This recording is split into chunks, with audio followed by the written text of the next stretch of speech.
चलिए आगे बात करते हैं। क्वेश्चन नंबर 17 क्या दिया हुआ हम लोगों को?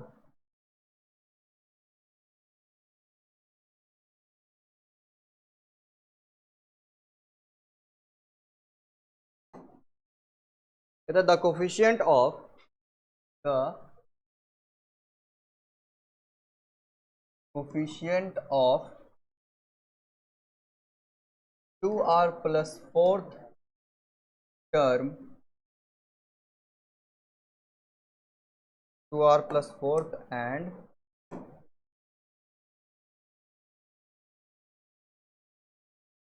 r minus 2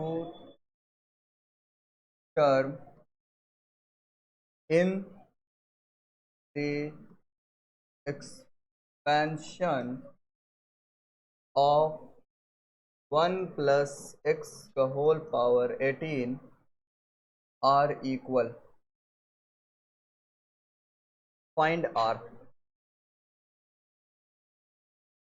क्या दिया हुआ है कि हमारे पास जो एक्सपेंशन है 1 प्लस एक्स पे पावर 18 1 प्लस एक्स पे पावर 18 का एक्सपेंशन अगर करते हैं तो इस टर्म और इस टर्म का कोफिशिएंट इक्वल है। इन दोनों टर्म का कोफिशिएंट क्या है? इक्वल है। सबसे पहले हम क्या करेंगे, उसका जनरल टर्म लिख लेते हैं, है ना। तो जनरल टर्म क्या लिखाएगा? जनरल टर्म ना भी लिखे तो एक ही बात है। क्वेश्चन के अकॉर्डिंग t2r प्लस 4, है ना, इसका वैल्यू क्या आएगा अगर इसको हम लिखते हैं तो 18, है ना। गिवन एक्सप्रेशन अगर पहले लिख ले हम तो बेहतर रहेगा। गिवन एक्सपेंशन, जो बाइनोमियल एक्सपेंशन हमें दिया हुआ है वो क्या है? 1 प्लस एक्स का होल पावर 18। तो अगर हम लिखना चाहते हैं t2r प्लस 4 तो हमें लिखना होगा 18c 2r प्लस 4 इंटू 1 का पावर 18 माइनस 2r प्लस 4 और इंटू एक्स का पावर 2r प्लस 4। यहाँ से क्या रिजल्ट आ गया हमारे पास? 18c 2r प्लस 4, 1 का पावर कुछ भी लिखेंगे हम लोग क्या आएगा? 1 आएगा, और इंटू एक्स का पावर 2r प्लस 4। नेक्स्ट हम लोग क्या करेंगे? हम लोग टी आर माइनस 2 टर्म की बात करेंगे। 18c, ओह यहाँ मिस्टेक है ना जी, -1 भी आएगा ना सब में। यहाँ क्या आएगा? -1 आएगा ना।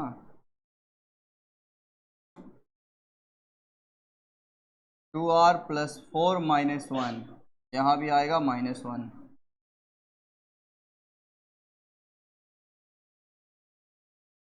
है ना। यहाँ क्या हो जाएगा? 3, और ये तो 1 का पावर कुछ भी लिखिएगा सेम आएगा। यहाँ क्या हो जाएगा? यहाँ भी हो जाएगा 3, क्योंकि हम जानते हैं जनरल फॉर्मूला क्या होता है? T r plus 1 is equal to क्या होता है? एन सी आर एक्स पे पावर n माइनस आर और a पे पावर r, है ना।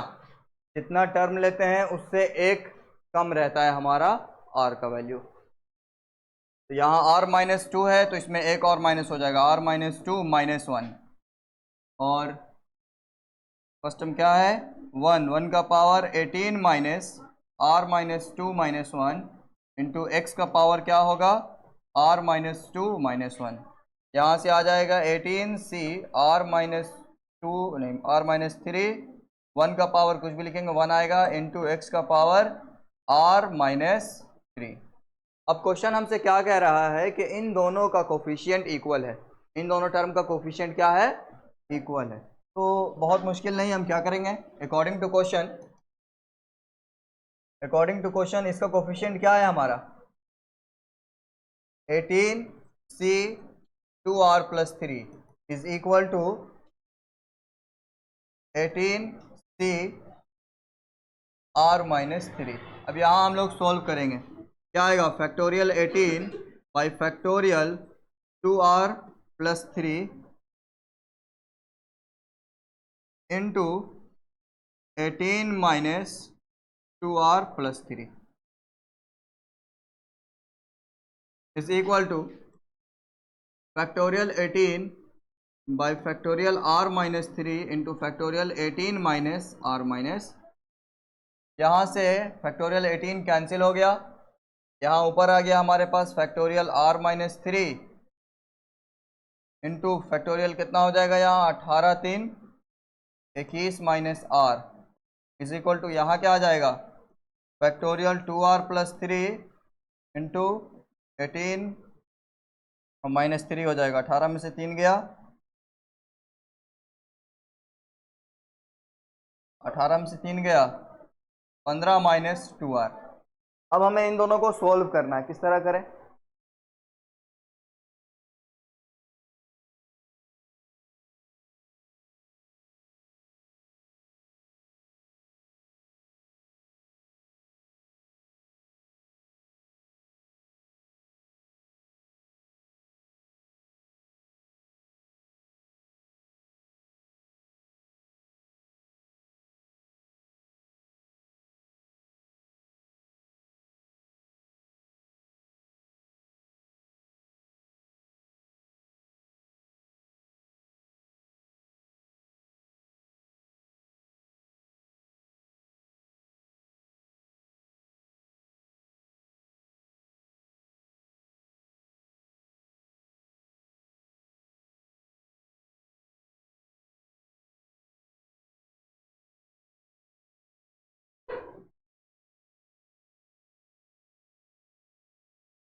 ओ हाँ, यहाँ देखिए हम क्या देख रहे हैं, 18c 2r plus 3 is equal to 18c r minus 3। यहाँ हम देख रहे हैं ये दोनों जो है कॉम्बिनेशन इक्वल है ना, और इसमें खास बात क्या है कि दोनों का ये टर्म इक्वल है। तो जब NCx बराबर NCy होता है तो हमारे पास क्या ऑप्शन होता है, या तो x is equal to y या फिर x plus y is equal to n, ये दो ऑप्शन होता है ना हमारे पास प्रॉपर्टी के अकॉर्डिंग। तो अब यहाँ देखिए या तो ये दोनों इक्वल होगा और या फिर इन दोनों का सम 180 होगा, पर क्योंकि दोनों इक्वल दिख नहीं रहा है तो इसका मतलब इन दोनों का सम क्या होगा 180। इसको थोड़ा साइड में रख लिया जाए।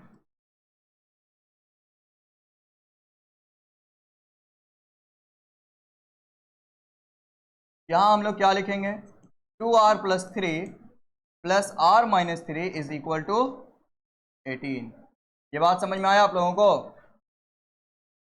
यहाँ हमारे पास प्रॉपर्टी है NCx is equal to NCy, तो x is equal to y होता है या x plus y is equal to n होता है। यहाँ हम देख रहे हैं कि दोनों में n सेम है ना, तो यहाँ NCx बराबर NCy है तो x plus y is equal to क्या आ जाएगा 18। यहाँ से सॉल्व करेंगे तो क्या आ जाएगा 3r और plus r minus r cancel हो गया is equal to 18, r is equal to 18 by 3, 3 6 r 18, तो r इज इक्वल टू क्या आ गया 6। और हमें क्या निकालना है क्वेश्चन फाइंड r, तो r का वैल्यू हमने निकाल लिया, कितना आ गया 6 आ गया। समझ में आया कि नहीं आया? कोई डाउट?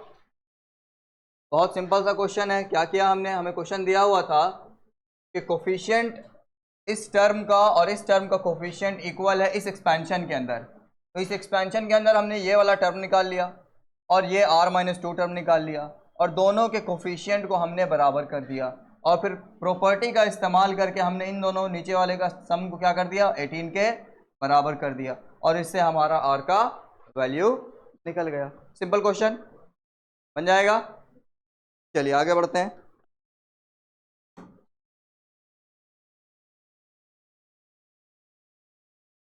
क्वेश्चन कहाँ?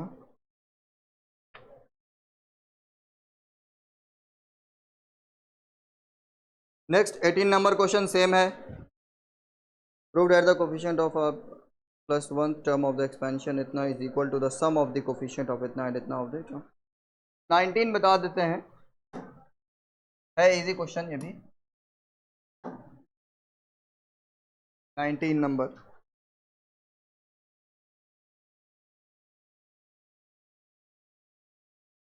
Prove that the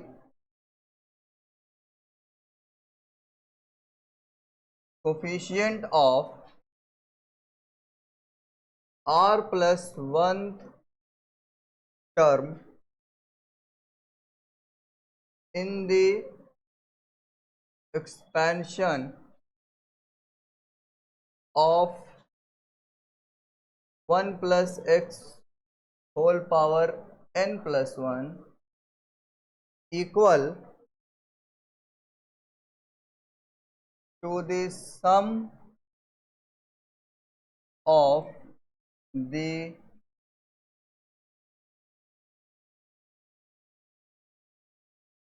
coefficient of rth and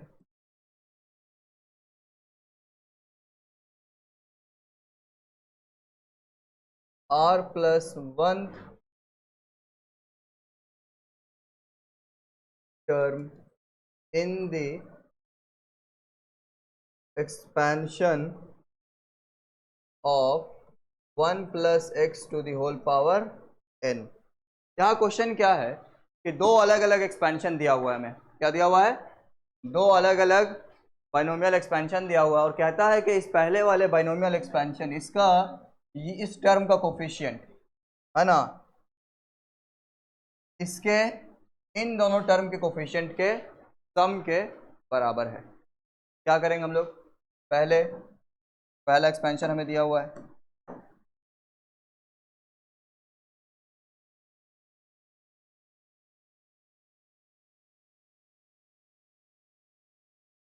one plus x का होल पावर n प्लस 1, इसका हमें कौन सा टर्म निकालना है, r plus 1 term, r plus 1 क्या हो जाएगा, n प्लस 1 सी आर, एक कम हो जाएगा ना, n प्लस 1 सी आर, 1 पे power n plus 1 minus r, और x का पावर हो जाएगा r। यहाँ से रिजल्ट क्या आ गया, n plus 1 c are, x का पावर समथिंग सॉरी 1 का पावर समथिंग 1 रह जाएगा, और x का पावर आ गया r। यहाँ हमारे पास टी आर प्लस 1 टर्म आ गया है, जिसका कोफिशिएंट हम देख सकते हैं क्या है, n plus 1 c r. Again अब हम आते हैं एक्सपेंशन,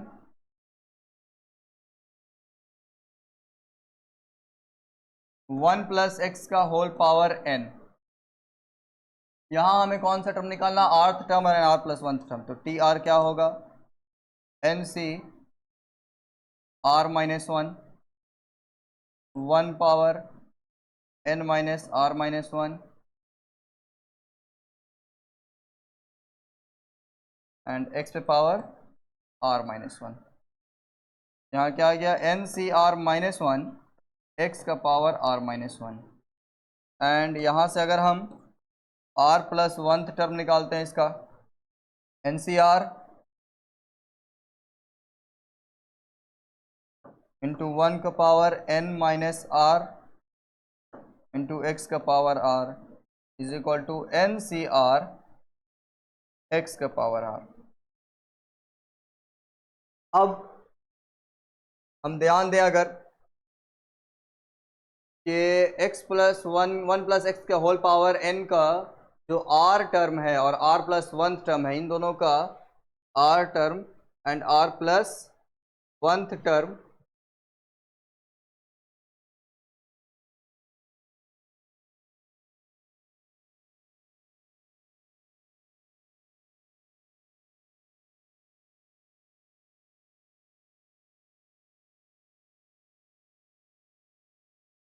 r टर्म और r प्लस 1 टर्म का कोफिशिएंट क्या आ रहा है, sum of coefficient of rth and r plus 1 term of expansion of 1 plus x to the whole power N क्या आ रहा है, N C R plus N C R minus one, N सी R plus N C R minus one. अगर हमें composition में property याद हो तो इसका वैल्यू क्या आता है, 2nc r, क्या आता है 2nc r, जो किसके बराबर होगा, जो बराबर होगा आपके कोफिशिएंट ऑफ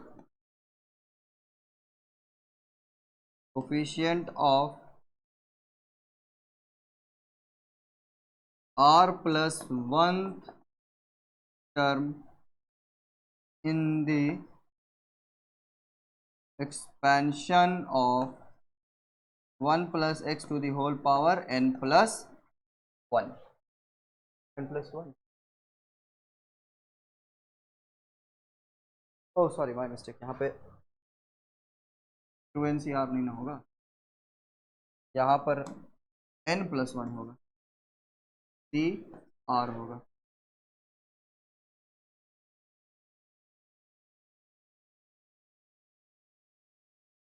तो बात यह है कि अगर आप लोगों को कंपोजिशन का सारा प्रॉपर्टी याद है तो इस तरह का क्वेश्चन बनेगा, नहीं तो यहाँ के बाद आप लोग अटक जाएंगे कि बनाना कैसे। प्रॉपर्टी एक बार रिवाइज कर लीजिएगा कंपोजिशन का, समझ में आया ना, तब यहाँ से बनाओगे क्लियर हो जाएगा, वरना ऐसा कोई मुश्किल सवाल है नहीं इसमें तो बताया जाए।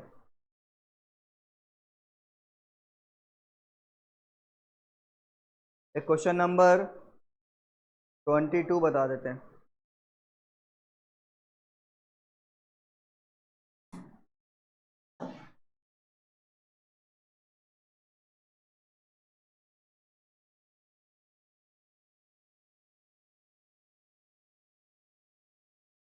ट्वेंटी टू क्वेश्चन नंबर क्या कह रहा है,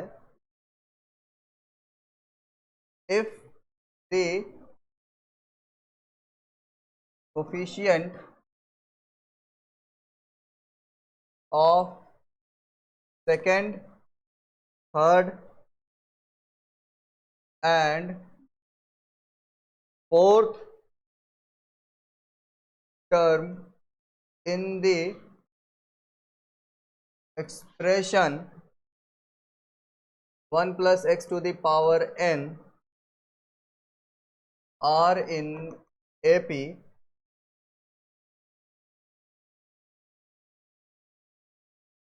then find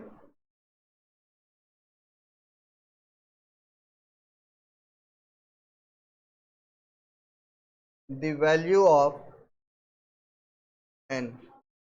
तो कह रहा है कि 1 प्लस एक्स के पावर n के एक्सपेंशन में अगर सेकेंड, थर्ड और फोर्थ टर्म का कोफिशिएंट एपी में दिया हुआ है तो आप n का वैल्यू निकालिए, और n का वैल्यू निकालने के बाद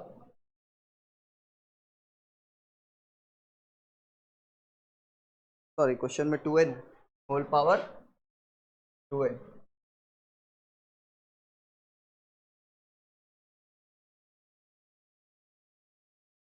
तो यहाँ है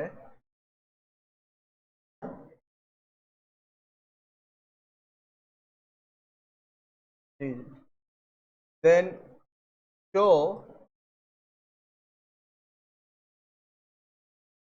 that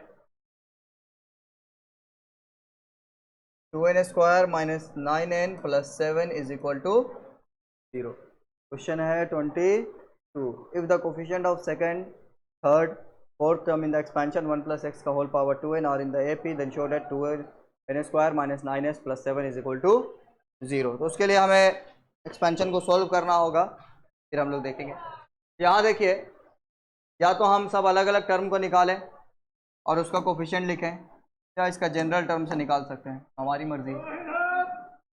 अगर इसका जनरल टर्म निकालते हैं तो क्या आता है, 2nc r, 1 पे power 2n minus r, x का पावर r, यहाँ से रिजल्ट आएगा 2nc r x का पावर r। तो कोफिशिएंट आप ध्यान से देखिए तो सिर्फ क्या है 2nc r। तो अगर हम निकालना चाहें coefficient of second term second term के कोफिशिएंट में क्या होगा, तो हाँ सेकेंड टर्म अगर रखेंगे तो यहाँ 2 से 1 कम है, r से 1 कम है कि नहीं है, तो जब यहाँ 2 रखेंगे तो 2 से 1 कम क्या होगा, 2nc1, क्या हो जाएगा 2nc1। इसी तरह कोफिशिएंट ऑफ थर्ड टर्म कितना होगा 2nc2, coefficient of fourth term कितना होगा 2nc3, और कह रहा है ये तीनों एपी में, ये तीनों एपी में।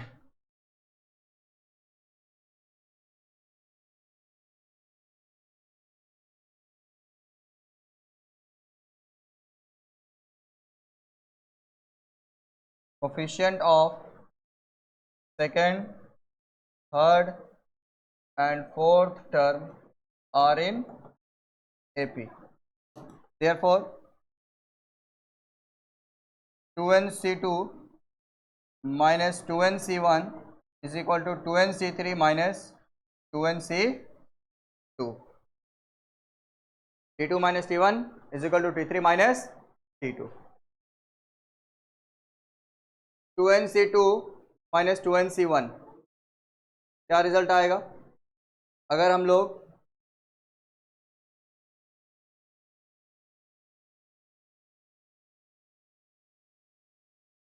क्या लिख सकते हैं, 2 into 2nc2 is equal to 2nc3 plus 2nc1। अब इसको सॉल्व करते हैं, 2 into factorial 2n by factorial 2 factorial 2n minus 2 is equal to factorial 2n factorial 3 factorial 2n minus 3 और प्लस 2nc2 क्या आ जाएगा 2n आ जाएगा, है ना, 2nc2 क्या आ गया 2n आ गया। तो यहाँ से क्या रिजल्ट आ गया, 2 इंटू यहाँ आप देखिए 2n माइनस 1 बाहर आएगा, सॉरी 2n बाहर आएगा, 2n माइनस 1 बाहर आएगा, अंदर क्या रह जाएगा 2n माइनस 2, नीचे क्या है 2 इंटू फैक्टोरियल 2n माइनस 2, यहाँ 2n बाहर आएगा, 2n माइनस 1 बाहर आएगा, 2n माइनस 2 बाहर आएगा और रह जाएगा factorial 2n minus 3 divide by 3 का फैक्टोरियल क्या होता है 6 इंटू फैक्टोरियल 2n माइनस 3 और प्लस 2n।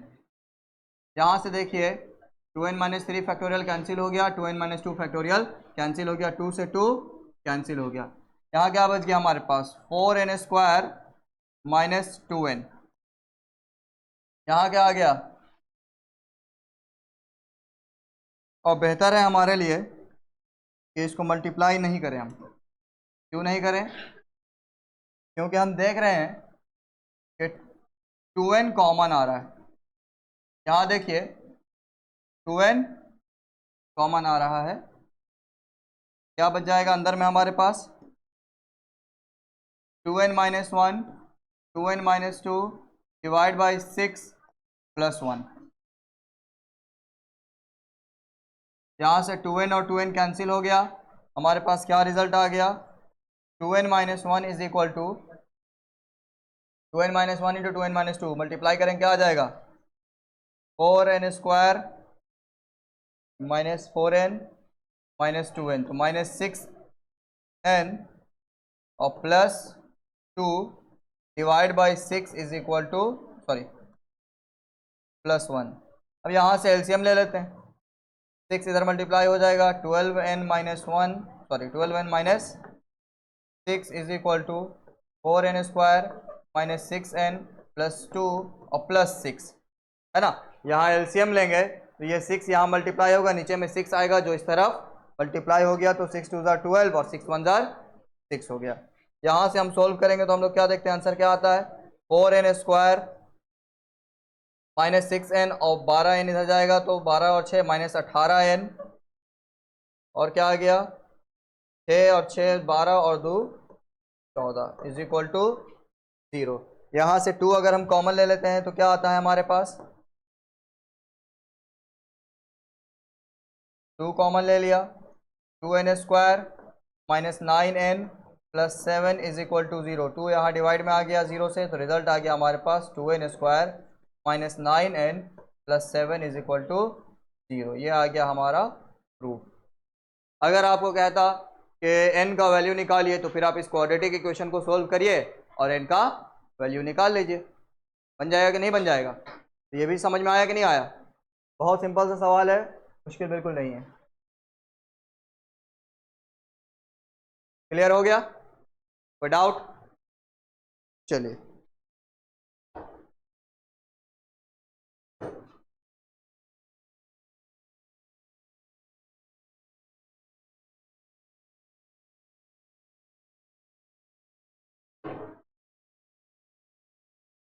क्या हुआ? ट्रिग्नोमेट्री में बहुत फॉर्मूला? नहीं, इतना भी नहीं है।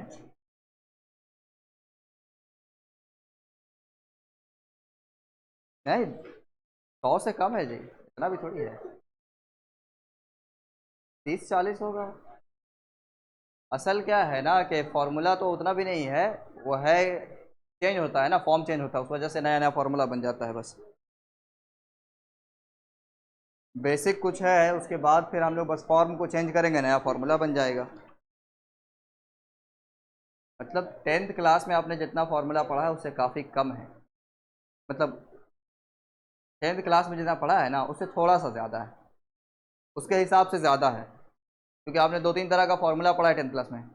अगर आप देखिएगा कि फॉर्म जो है ना, मतलब फॉर्मूला कितने टाइप का है, तो 10th क्लास में 2 या 3 टाइप का है, और 11th में जो है वो 7-8 टाइप है, उससे भी ज़्यादा टाइप का है।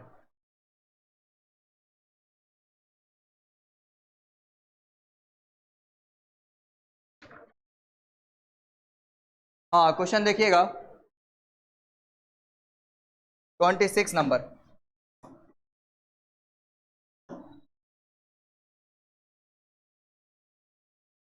Find the coefficient of find the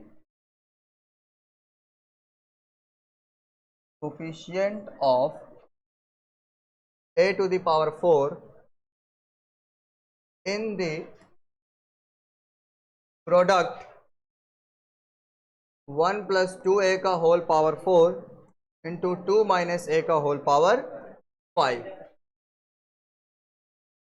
using binomial theorem. Binomial theorem का यूज करके हमें इस प्रोडक्ट में से a पे पावर 4 का कोफिशिएंट निकालना है। इस टाइप का क्वेश्चन हम लोग पहले कर चुके हैं, पर ये थोड़ा लेंदी है, लेंदी नहीं है, लेकिन a पे पावर 4 वाला नहीं किया हमने, होल क्यूब तक का किया था। देखिए दिया हुआ क्या है हमें, 1 प्लस 2a का whole power 4 into 2 minus a का होल पावर 5, ये हमें गिवन है। अब इसको एक्सपैंड करते हैं हम लोग, तो हमारे पास क्या रिजल्ट आएगा, NC0 1 पे पावर 4 है ना, 1 पे पावर 4, 2a पे पावर 0। पहला टर्म तो इसी तरह का होगा। फिर दूसरा टर्म क्या आएगा हमारे पास, NC1 1 पे पावर आप कुछ भी लिखिए 1 ही आएगा, सीधा लिखते हैं 2a पे पावर 1। NC2 2a का होल पावर 2, NC3 2, और n नहीं लिखना है हमें, n की जगह लिखना है 4, है ना। मैक्सिमम पावर कितना है, 4 है ना। 4C1 4C0 4C1 4C2 4C3 2a का पावर 3 और प्लस 4C4 2a का पावर 4। अब ये मल्टीप्लाई हो रहा है 2a माइनस 5 2 माइनस a का होल पावर 5 से, तो 5C0 2 पे पावर 5 माइनस a पे पावर 0, और हमें माइनस लिखने की ज़रूरत नहीं है, क्योंकि हम जानते हैं पहला टर्म माइनस, दूसरा टर्म प्लस, फिर माइनस, फिर प्लस, ये अल्टरनेट होता जाएगा। प्लस 5C1 2 पे पावर 4, यहाँ प्लस नहीं आएगा, यहाँ क्या आ जाएगा, माइनस। सेकंड टर्म क्या होगा, माइनस हो, माइनस 5C1 2 पे पावर 4 a पे पावर 1 प्लस 5C2 2 पे पावर 3 a पे पावर 2 माइनस 5c3 2 पे पावर 2 a पे पावर 3 प्लस 5c4 2 पे पावर 1 a पे पावर 4 माइनस 5c5 2 पे पावर 0 हो गया 1 और a पे पावर आ गया 5।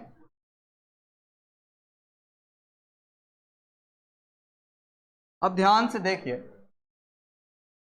पहले इसको थोड़ा सोल्व कर लिया जाए एक और स्टेप। 4c0 का वैल्यू क्या आ गया,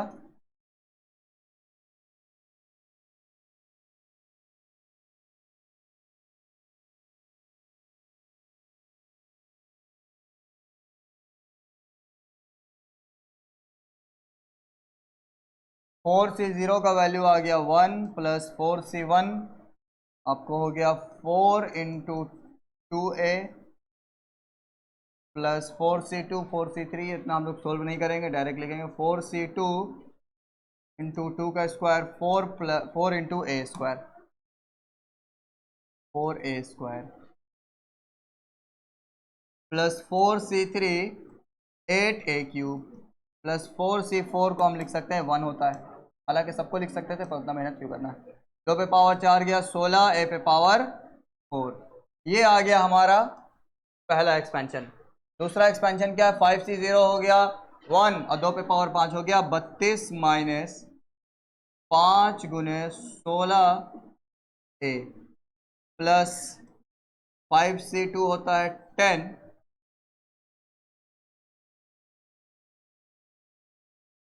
2 पे पावर 3 हो गया 8 a स्क्वायर माइनस 5c3 होगा 5 2 पे पावर 2 हो गया 4a क्यूब प्लस 5c4 होगा 5 इंटू 2 इंटू a पे पावर 4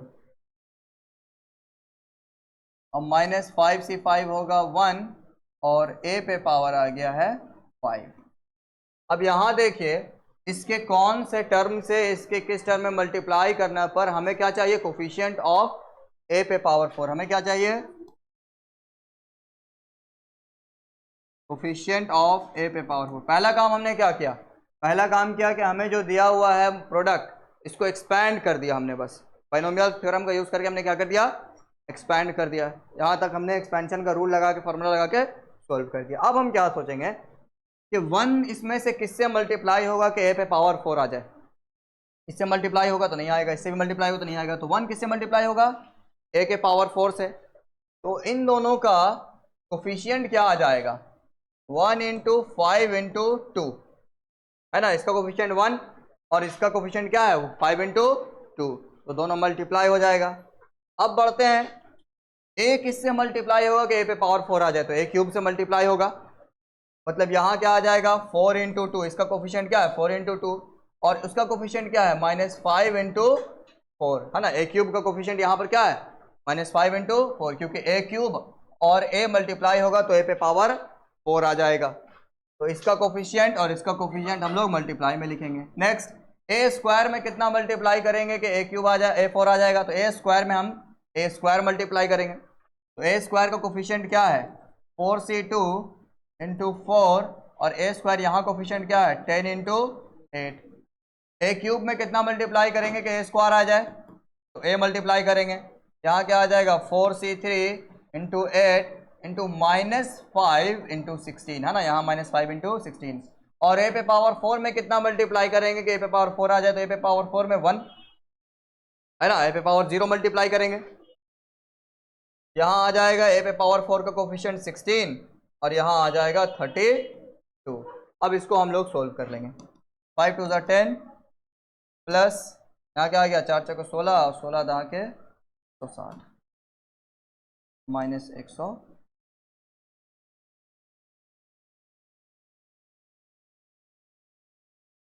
यहाँ प्लस 4c2 क्या हो जाएगा factorial 4 by factorial 2 into factorial 2, तो फैक्टोरियल 4 इंटू 3 और यहाँ आ गया 3 2 6, कितना आ जाएगा 6 इंटू यहाँ क्या आ गया 8 चौके 32 दहा के 320, हाँ 360 बोल रहे हो।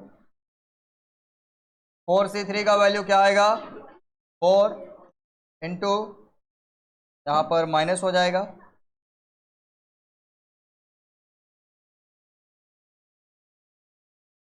16 × 85 = 88 × 64 640 और प्लस 16 × 32 कितना हो जाएगा? 16 × 32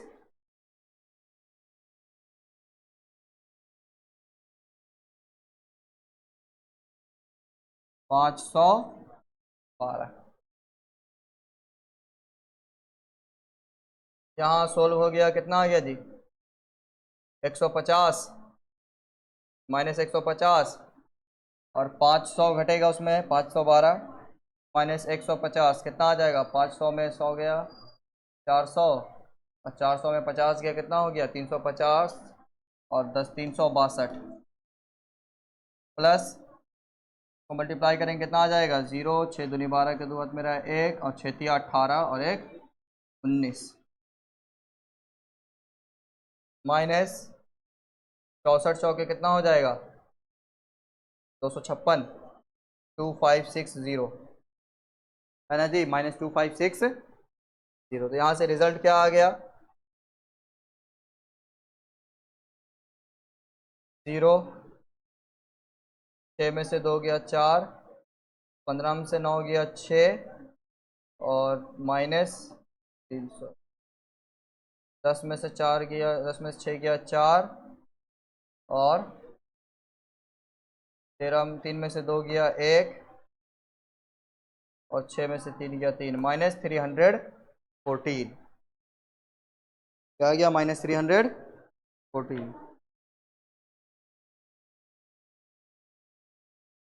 -438 आ गया। कहीं पे मिस्टेक हो गया जी कैलकुलेशन?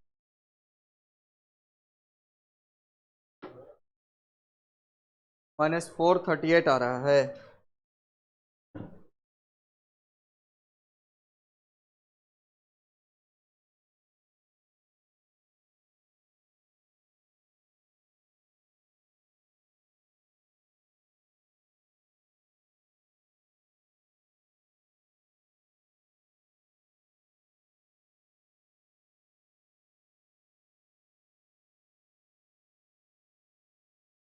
तो यहाँ मिस्टेक है, ये 5 नहीं होगा ना, ये 10 होगा ना। 5C3 क्या होगा? 10 होगा ना। 5C4 होगा 5, यहाँ 10 होगा। तो कौन सा है ये? 10 × 4 वाला कौन?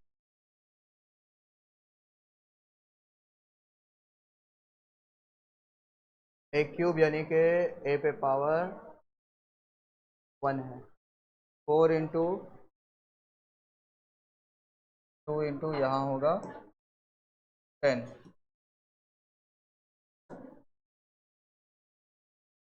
-10 × 4। यहाँ क्या आ जाएगा? 4 दूनी 8 चौके 32 दहा के 320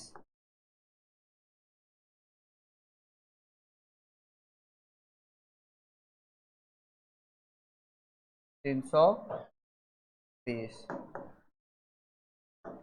तब यहाँ से इसको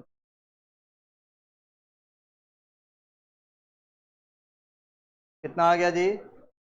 -310 प्लस ये कितना आ गया? 32 छक 6 दूनी 12 के 2 हाथ मेरा 1 18 19 19 20 है ना,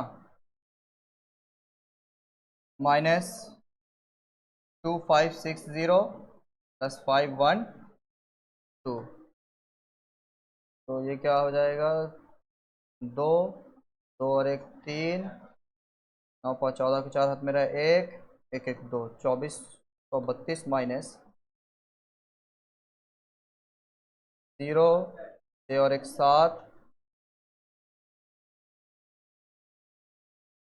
और 5 3 8 22। 10 में से 2 गया 8, 4 में से 3 गया, 7 में से 3 गया 4 और 8 में से 4 गया, अच्छा सॉरी हाँ 6 हो जाएगा ना। ये ठीक है, यहाँ लगा। क्या लिखा हुआ 7 0 ना जी।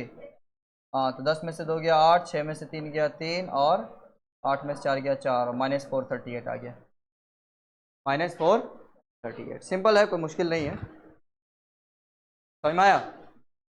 चलो ठीक है, तो आगे कल होगा।